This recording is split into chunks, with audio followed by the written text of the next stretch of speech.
오늘 말씀드릴 내용은 차세대 에너지원으로 각광받고 있는 리튬 2차 전지의 기술 개요와 앞으로의 전망에 대한 것입니다.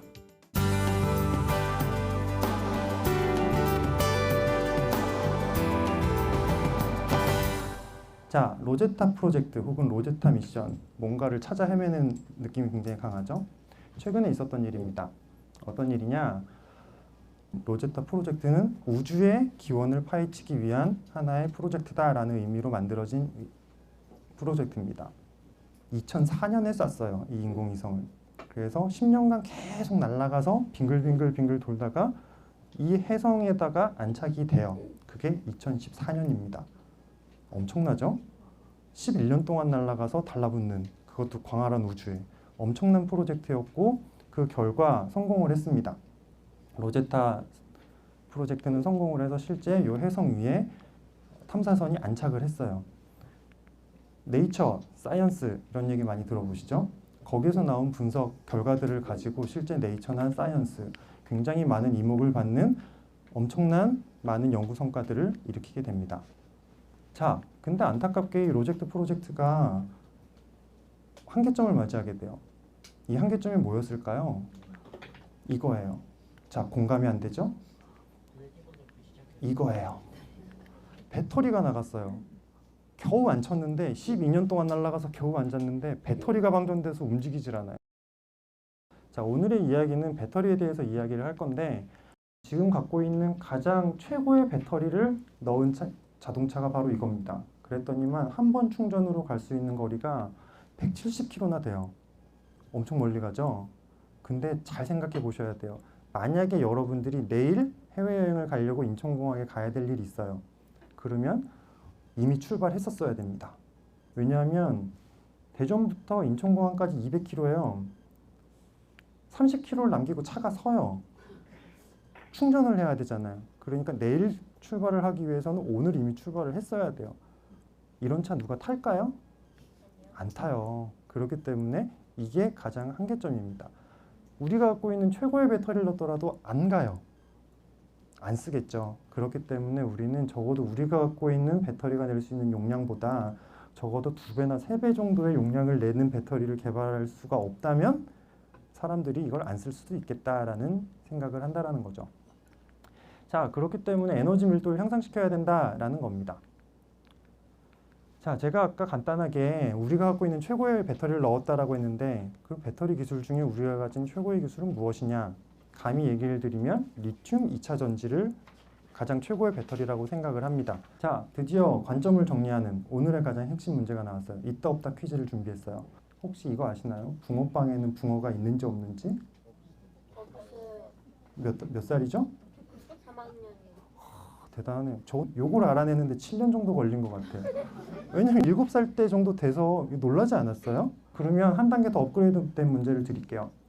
자, 곰탕에는 곰이 없습니다. 놀랍죠? 그러면 리튬 전지에는 리튬이 있을까요? 없을까요? 없어요. 없을까요? 있을까요? 있어요. 자, 혼란스럽죠? 리튬 전지에 리튬이 곰탕에 곰 없고 뭐 국화빵에 국화 없으니까 당연히 없다. 근데 있을 수도 있고 없을 수도 있어요. 상황에 따른 것이고 형태에 따라 다르다. 이것만 기억을 해주시면 된다는 게 오늘의 가장 주된 목적입니다. 현재 사용하는 리튬 2차 전지에는 리튬이 없어요. 근데 리튬 금속이 없다라는 얘기입니다. 리튬이 이 액체에 녹아있는 형태로만 존재를 해요. 그렇기 때문에 없다라고 이야기를 할 수가 있어요. 쉽게. 하지만 앞으로 차세대 전지에서는 리튬이 있을 가능성이 굉장히 커요. 제가 있다는 리튬은 리튬 금속을 의미를 하는 겁니다. 왜? 바로 에너지 밀도를 향상시키기 때문이에요. 자, 왜 리튬 금속을 쓰면은 지금 전지보다 에너지 밀도를 높일 수 있다. 그렇게 해서 차를 3배 정도 더 가게 할 수 있다. 왜 그렇게 되는지에 대해서 간단하게 설명을 드리도록 하겠습니다. 자, 다시 한번 퀴즈가 나가요. 무엇이 더 위험할까를 판단하시면 됩니다. 200V 전기 콘센트 위험하겠죠? 감전 조심하라고 부모님들이 얘기하지 않으셨나요? 그럼 2000V의 콘센트 뭐가 더 위험할까요? 2000V. 그렇죠. 그래서 200V랑 2000V를 비교하면 원래는 100만 볼트가 돼야 되지만 100만 볼트까지는 너무 힘이 들어서 2000 볼트라고 했어요. 피카츄 힘들잖아요, 그죠? 얘가 이겨요. 얘한테 걸리면 되게 위험해요. 왜냐? 더 높은 전기 에너지를 갖고 있기 때문입니다. 그럼 다시 한번 220볼트랑 다시 한번 2000볼트를 붙여볼게요. 뭐가 더 위험하죠? 2000볼트랑 220볼트랑? 그쵸? 근데 2000볼트랑 다시 붙을 거예요. 뭐가 더 위험할까요? 220볼트 콘센트랑 정전기. 친구가 갑자기 안 나왔어요. 야, 걔 어제 정전기 맞아서 쓰러졌대. 이런 친구 없잖아요. 정전기가 2000볼트예요. 피카츄급이에요. 엄청 무섭잖아요. 근데 왜 정전기는 괜찮은데 피카츄는 걸리면 도망가야 되느냐? 더 높은 이 에너지를 구분하는 방법에 대해서 생각을 해보자라는 겁니다. 실제 전기 에너지를 결정하는 것은 전류와 전압에 의해서 결정이 됩니다. 보통 전류는 그 전기라는 것은 유체로 많이 묘사를 해요. 실질적으로 똑같은 생수 한 병을 여기서 떨어뜨리고 몰래 학교 옥상에서 가서 떨어뜨리게 된다면 뭐가 더 아플까요? 그렇죠. 여기 사람 굉장히 기분이 나쁘겠죠. 그래서 이게 훨씬 더 기분이 나쁠 수 있어요. 그 말은 그만큼 더 높은 위치 에너지를 얻어맞았기 때문에, 다른 말로는 더 많은 전기 에너지를 갖고 있기 때문이라는 거죠. 그러면 다른 케이스입니다. 그러면 똑같은 위치에서 옥상에서 한 병의 생수를 떨어뜨린 거랑 옥상에서 떨어지는 빗물을 맞았어요. 뭐가 더 기분이 나쁠까요? 그쵸? 이 사람이 또 훨씬 기분이 나쁘죠. 그러니까 상을 줄 거예요. 역시 같은 높이에서 떨어졌지만 떨어뜨리는 양 자체가 달라요. 에너지가 달라진다는 겁니다. 높이를 생각하시면 되고 얼마나 많은 양을 떨어뜨리느냐를 생각을 하시면 돼요. 그게 바로 전기 에너지를 결정하는 원인입니다. 그래서 우리는 전기 에너지를 높이려면 전압을 높여야 되고 높이를 벌려야 되고 더 많은 양을 흘리면 돼요. 실질적으로 검증된 식, 에너지 밀도를 구하는 식을 보셔도 전압이 높던지 아니면 물의 양, 전하량, 전류량을 늘리던지 이렇게 하시면 되는 겁니다. 공간을 벌리던지 더 많은 걸 흘리던지 그렇게 하시면 돼요. 그렇기 때문에 에너지를 높이기 위한 방법으로는 음극과 양극, 그러니까 시작점과 끝점의 높이를 변경시키면 되는 거죠. 처음 점과 끝점의 물의 양을 변경시키면 되는 거죠. 그래서 종류에 따라서 굉장히 에너지가 달라집니다. 실질적으로 음극과 양극은 전류와 전압을 결정하는 가장 결정적인 요소가 되는 거예요. 자, 음극에 뭐 이런 걸 썼더니만 다 달라져요. 아, 역시 전극, 떨어뜨리는 높이, 바닥과 시작점과 끝점을 바꾸니까 달라지더라라는 것을 알 수가 있습니다. 그래서 처음 리튬 2차 전지를 개발하는 사람들도 처음에 리튬 메탈을 썼어요. 1970년대에 메탈을 가지고 만들려고 했었습니다. 근데 20년 동안 실패했어요. 거의 30년에 가까운 세월, 40년에 가까운 세월을 리튬 금속으로 만드는 시도가 실패했다라는 겁니다. 그러다 보니까 차선책으로 리튬은 없는 형태로 간 게 지금 상용화된 전지예요. 그렇게 생각을 해주시면 됩니다. 왜 실패했느냐에 대해서 보도록 하겠습니다. 처음 아까 얘기를 드린 것처럼 리튬 금속을 가지고 막 만들기 시작을 했어요. 근데 리튬 금속이라는 게 애매한 게 아까 금속이라고 하면 은박지 같은 걸 넣었잖아요. 여러 번 사용한 다음에도 계속 은박지 형태여야 돼요. 근데 몇 번 사용하고 봤더니만 은박지 형태가 무너져요, 계속. 어떤 식으로 무너지느냐? 이런 식으로 무너져요. 그냥 리튬 메탈이 이렇게 은박지 형태여야 되는데 위에 계속 거품처럼 뽀글뽀글하게 생기면서 이렇게 수지상이라고 이야기를 하는 나뭇가지 모양이 삐죽삐죽 나오기 시작을 합니다. 삐죽삐죽 나와서 리튬 메탈에서 삐죽삐죽 나온 리튬이 상대편 전극에 닿아요. 안에서 단락이 일어난 겁니다. 쉽게 얘기를 하면 콘센트에 두 쇠젓가락을 놓고 잡은 경우랑 마찬가지예요. 감전되죠? 이 전지 시스템도 감전이 돼서 다 죽어버리는 경우가 발생을 하는 거예요. 폭발을 하게 됩니다. 그래서 이 시대에 만든 배터리 가지고 막 만들었더니 다 폭발해버리면서 소비자들이 사망하는 경우까지도 이르렀어요. 제품화가 실패한 것이죠. 자, 그럼 여기까지가 지난 과거에 대한 문제였고 현재의 전해질에 대한 트렌드는 요겁니다. 유기용매를 썼다라는 것은 쉽게 얘기하면 솔벤트, 휘발유를 썼다라고 생각을 하시면 돼요. 불에 잘 타겠죠? 그래서 안전성에 대한 문제가 되고 있습니다. 노트북 같은 경우는 18650 셀 4개 혹은 5개 아니면 6개까지가 들어가요. 자, 18650 엄청 있어 보이는 단어죠. 친구들한테 꼭 써먹어 보시길 바랍니다. 18650 셀이 뭐냐? AA형 건전지예요. 보통 노트북에는 AA형 건전지가 4개가 들어가거나 5개가 들어가거나 6개가 들어가요. 고작 AA형 건전지 이 정도가 들어갔는데 한번 발화사고가 나게 되면 모닥불처럼 활활 탑니다. 이 전지 하나의 크기를 숫자 2라고 얘기를 할게요. 자동차에 움직이려면 노트북 말도 안 되죠. 훨씬 커다란 에너지가 필요하잖아요. 그렇기 때문에 좀 다른 형태의 5라고 얘기를 할게요. 5라는 숫자를 가진 이 배터리 하나가 수십 개, 수백 개가 들어가게 됩니다. 자, 2짜리가 6개만 있어도 이 정도 모닥불이 터지는데 그러면 이건 어떤 의미일까요? 그래서 다이너마이트로 묘사를 해요, 사람들은. 그래서 전기자동차는 다이너마이트를 엉덩이 밑에 깔고 타는 거나 마찬가지다라고 생각을 하면서 전기자동차에 대한 안정성에 대한 이슈를 굉장히 강하게 비난하고 있습니다.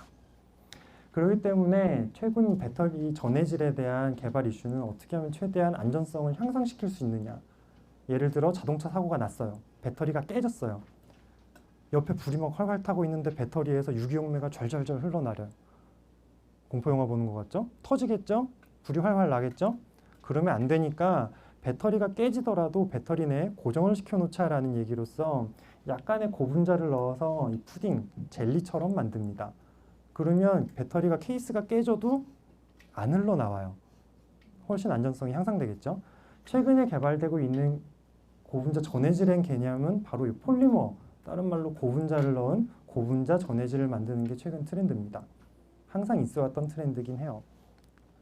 그럼 이제부터 할 얘기는 그럼 앞으로 나올 배터리들에 대해선 어떤 개발 동향이 있는 것인가 생각을 해보도록 하겠습니다.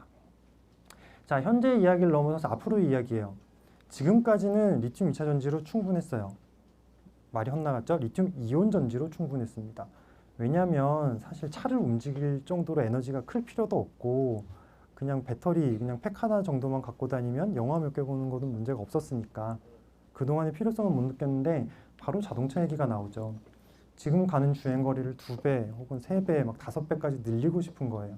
에너지 밀도를 아까 보시는 것처럼 흑연 전극이 아니라 다시 리튬 금속 전극을 사용하기 위한 실험이 시작되고 있습니다.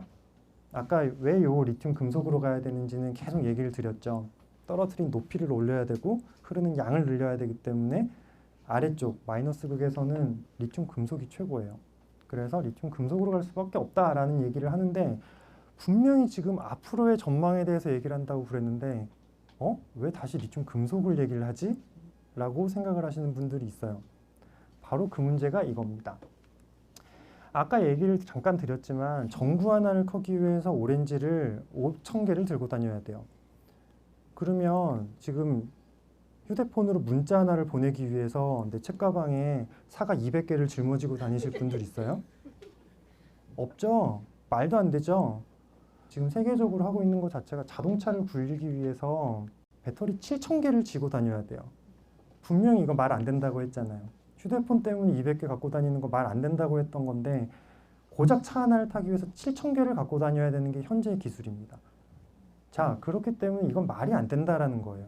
그러면 차후 배터리는 무엇이냐라는 것이죠. 2020년대에는 뭐가 나올 것이냐. 이게 있으면 나와요.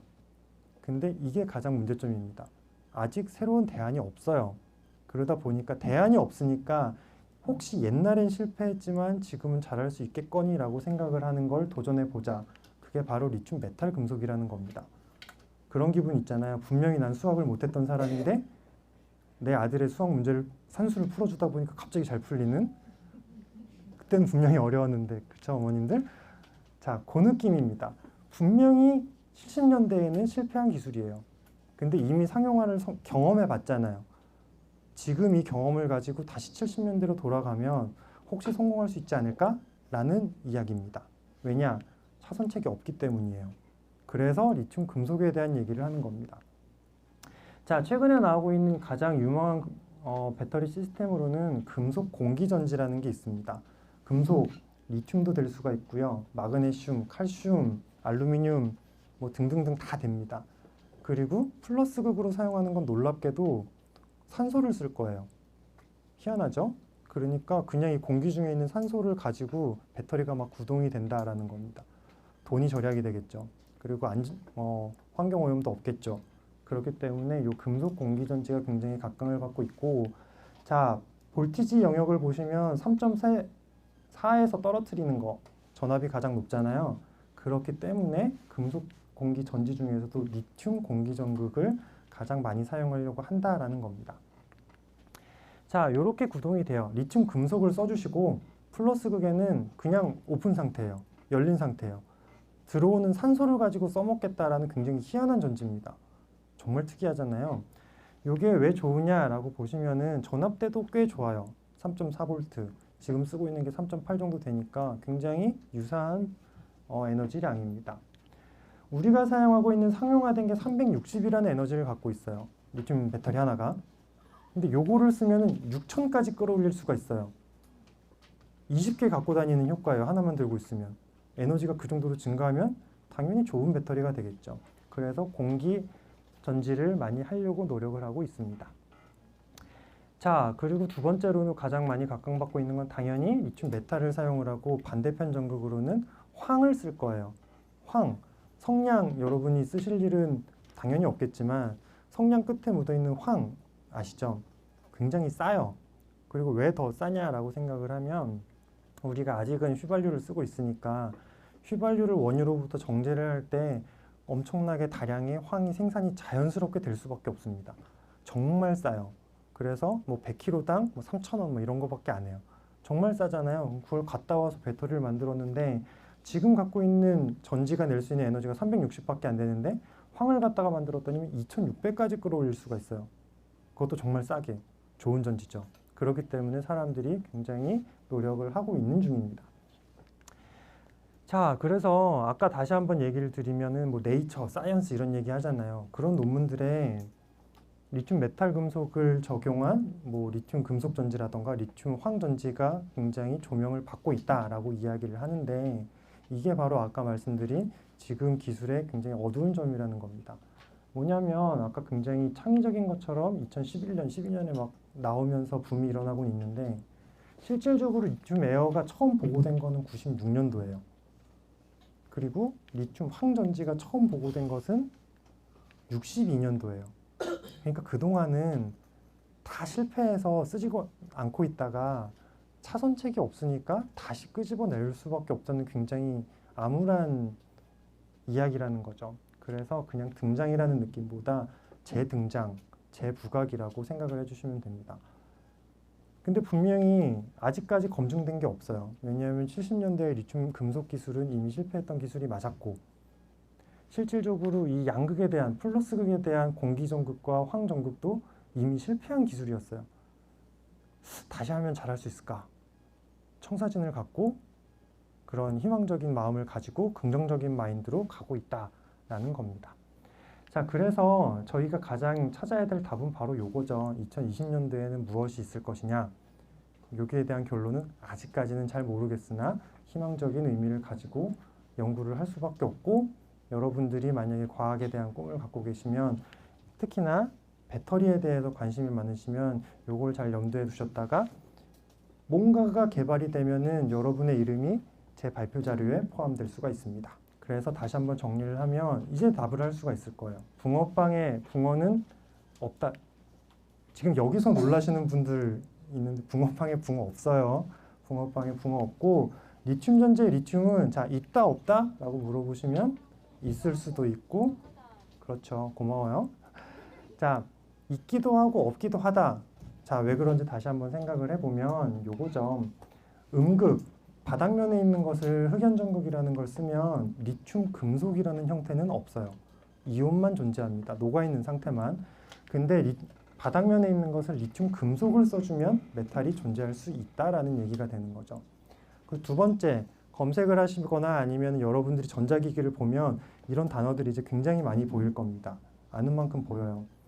리튬 이온 전지, 리튬 이온 폴리머 전지. 이온자가 붙으면 음극이 메탈이 아니다라는 의미예요. 폴리머라는 게 붙었으면 전해질에다가 고분자가 조금 들어가 있다라는 얘기예요. 그리고 리튬 이온이라는 것만 붙으면 전해질은 그냥 액체라는 얘기입니다. 그래서 리튬 금속 폴리머 전지라는 것은 음극이 메탈로 바뀌었고 전해질에 약간 쫀득쫀득한 고분자가 들어가 있다 라는 형태로 구분을 하시면 됩니다. 1차 전지, 2차 전지는 아시죠? 한 번 쓰고 버리냐, 여러 번 충전하고 버리냐. 굉장히 중요합니다. 2차 전지는 여러 번 충전하는 거지 2번 쓰고 버리는 거 아니에요. 그렇죠? 1차 전지는 충전 못하고 버립니다.